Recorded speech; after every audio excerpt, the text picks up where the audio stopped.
Her er Erik og hans chef Thomas. Thomas får Erik til at arbejde i gennemsnit 60 timer hver uge. Derfor ser Erik meget træt ud.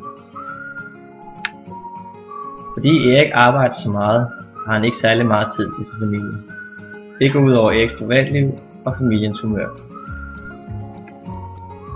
Erik sover heller ikke særlig meget. Det går ud over hans helbred, og man siger, at man mindst skal have 8 timer søvn hver nat. I sidste ende blev Erik meget syg af alt for meget arbejde. Han fik blandt andet stress og mavesår, og det gjorde, at han ikke længere kunne varetage sit arbejde.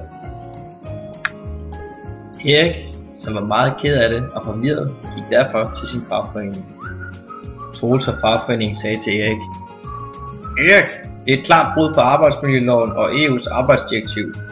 Du må kun arbejde 48 timer i gennemsnit over 4 måneder. Vi tager din chef i retten. I retten blev Erik tilkendt en erstatning på 200.000 kroner for svie og smerte plus tabt arbejdsfortjeneste. Og hvad kan vi så lære af denne lille historie om Erik?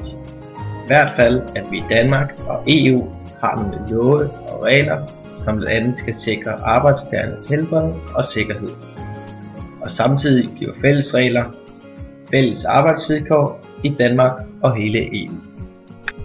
Her er en liste over arbejdsmiljølovens regler: 11 timers reglen, sundhedsfare ved luftarter, dampe, støv m.m., sikkerhedsforanstaltninger ved farligt arbejde som stilladsarbejde, byggepladser m.m. og mange flere. Og EU's arbejdstidsdirektiv. Arbejdstager skal tilbydes gratis sundhedskontrol ved natarbejde inden for 3 år. Maksimum 48 timer i gennemsnit per uge over 4 måneder. Og arbejdstagers ret til pauser efter arbejdstid på 6 timer. Samt mange flere.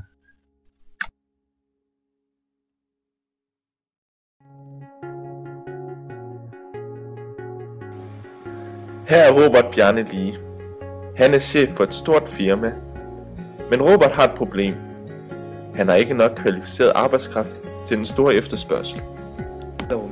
Men nej, nede på jobcentret er der ingen til at udfylde det arbejde, som Robert Bjarne Lie efterspørger.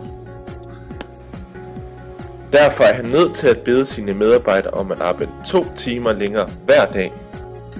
Lie i retten for at have brudt med EU's arbejdstidsdirektivs regel om gennemsnitligt 48 timers arbejde om ugen i en periode på 4 måneder. Det kan lille Robert ikke forstå, fordi han mangler kvalificerede arbejdere. Hvad er moralen med denne lille fortælling? For det første er der altid 2 sider af en sag. For det andet, så kan kortsigtede løsninger have langsigtede negative konsekvenser.